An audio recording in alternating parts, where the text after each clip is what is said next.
Yes, Marvel Studios pivoted from Kang the Conqueror to Doctor Doom as the big villain of their Multiverse Saga. But I personally don't think that means they're just going to throw out everything that they were building, when they were like doing Kang. In fact, in this video, I want to take you through all the stuff they were setting up for Kang and explain how now that could be set up for Doctor Doom. Let's begin with a plot leak for what was supposedly going to happen in the Kang Dynasty with Kang. This comes from My Time to Shine, hello, but it also lines up with a lot of other leaks and rumors that are out there. Doctor Doom's plan in Doomsday: Doom isn't truly evil. He believes he's saving the multiverse from incursion. According to his twisted logic, the only way for the multiverse to survive is to unify all universes in one place, Battle World, under his rule. He sees this as the sole path to ensuring survival for everyone. And look, that is basically the plot of Jonathan Hickman's Secret Wars, at least as far as the motivation for Victor Von Doom. Dr. Doom sees a collapsing multiverse. He decides he's the only one that can actually save everything. He comes up with this crazy plan to steal all the power of the Beyonders. Then he grabs up little pieces of the multiverse that are left and smashes them all together,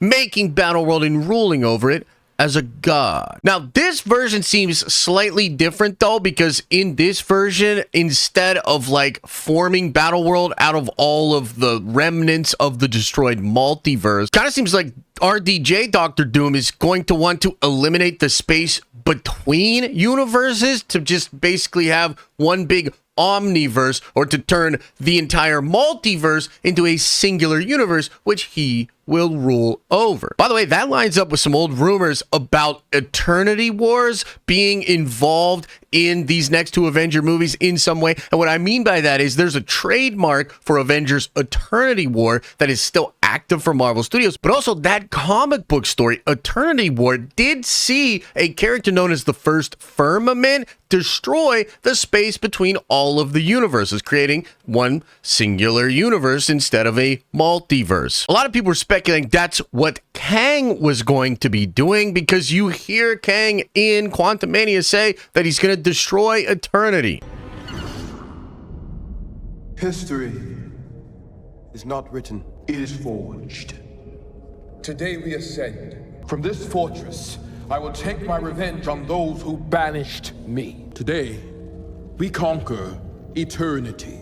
Now, My Time to Shine also went ahead and made this tweet talking about what the plan was for the Kang Dynasty, and I think that's going to be super relevant to what we're about to talk about in this video. She says here, in the film, the TVA began gathering anchor beings from across the multiverse, believing they are the only ones powerful enough to defeat the Council of Kangs. Tobey Maguire and Andrew Garfield were the anchors for their respective realities, while Tom Holland's Spider-Man served as the anchor for 616. The movie was intended to be smaller in scope compared to Secret Wars, focusing more on Holland's Peter Parker, Tobey Maguire, Andrew Garfield, Hugh Jackman's Wolverine, and other anchors like Nick Cage's Ghost Rider. The plan was for all of them to ultimately fail, leading to the collapse of the multiverse and Kang's creation of Battle World. This would set the stage for Secret Wars, where other MCU characters and additional multiverse figures would converge on Battle World. And if that is indeed true, which it seems like it's true, like to me, it lines up with other rumors I've heard. You can kind of see that plan being in Deadpool and Wolverine.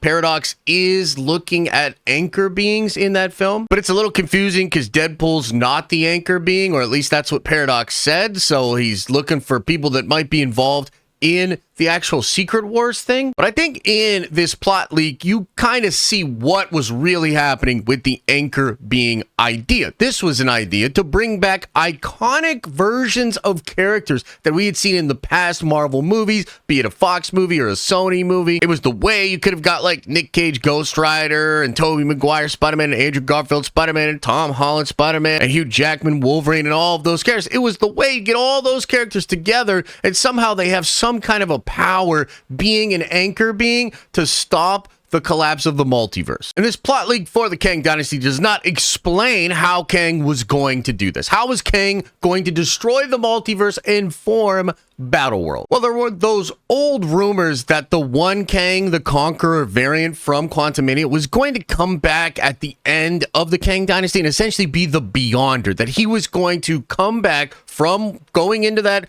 quantum crystal engine thing, and he was going to somehow have the powers of the Beyonder, and then he was going to collapse the multiverse that way. But it is interesting to know that that character was the one that said they wanted to destroy eternity. To me, it feels like a lot of this stuff can just translate right over to Doctor Doom. I mean, Doctor Doom would be out there observing what is going on in the multiverse. I mean, if we see in 838 that the Baxter Foundation and Reed Richards was cataloging the multiverse, rest assured that means there are Doctor Doom variants out there that are also cataloging the multiverse. And so perhaps because Loki defeated He Who Remains and seemingly controlled the Council of Kangs, that means that the future and the multiversal war is no longer a fixed future. So maybe the TVA is seeing possible futures with certain characters from throughout the multiverse that could show up and make an impact in that multiversal war. So maybe that's why Paradox seeks out Deadpool. And I'm not saying the anchor beings still won't be important. I mean, they're obviously important because if they die, it means a universe will be destroyed. But I think there's something going on with the sacred timeline. Like, I keep thinking that maybe it's the anchor to all of the multiverse. That's why they call it sacred. That's why it's such a big freaking deal. But I will say that the anchor being thing becomes really interesting when you think about Tom Holland as Spider-Man being sought out by Doctor Doom that looks exactly like Tony Stark, that looks exactly like the person that Tom Holland Spider-Man absolutely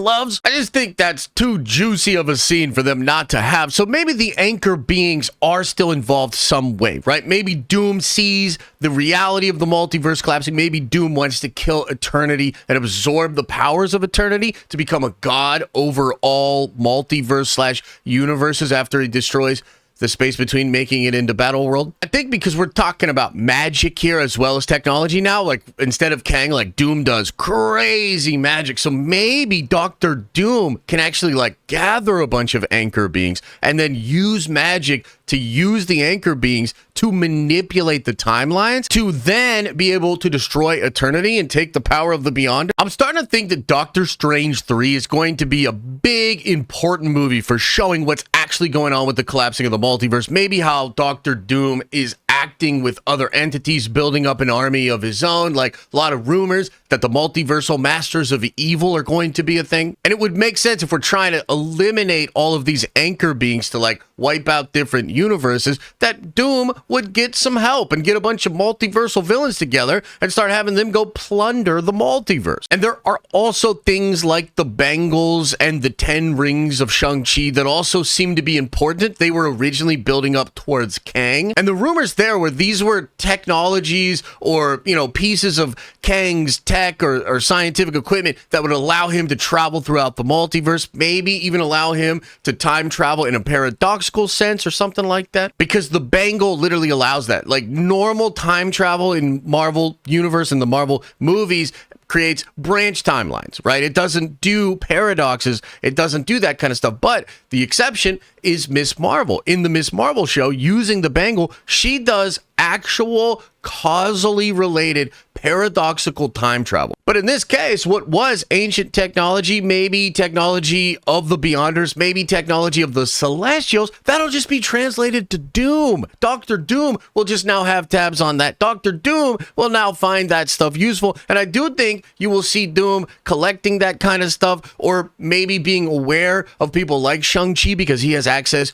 to that technology. But because Doctor Doom is Doctor frickin' Doom, he'll basically be able to figure out any piece of tech that is out there. He'll be able to cast crazy spells and utilize things like Darkhold magic or maybe even crazier spells. And so we might see a combination of the anchor beings and these pieces of technology be used to cast some kind of spell or to allow Doom the power to be able to destroy Eternity. It is still possible that the Beyonders will play some kind of a role in this, and perhaps Doom becomes aware of the Beyonders and he has some kind of plan to siphon off their power. But I don't know, that felt like more of a thing because there were frankly rumors that that's what they were going to do with Kang, but also because Kang was sucked into some kind of crazy quantum engine thing, which we thought probably just took him to the Beyondverse. I think Doom and the way he'll become a god of Battleworld will be something closer to what happens with Loki. Because I'm still convinced that that is like celestial technology that Loki is using in that scene. Like that throne feels very similar to the World Forge from the Eternals movie. But I think the anchor beings will still play a role, maybe be the thing that's going to try to stop Doom, and then Doom will kill Eternity, maybe tap into the powers of the Beyond or do some crazy spell, and he will essentially become a god of Battleworld.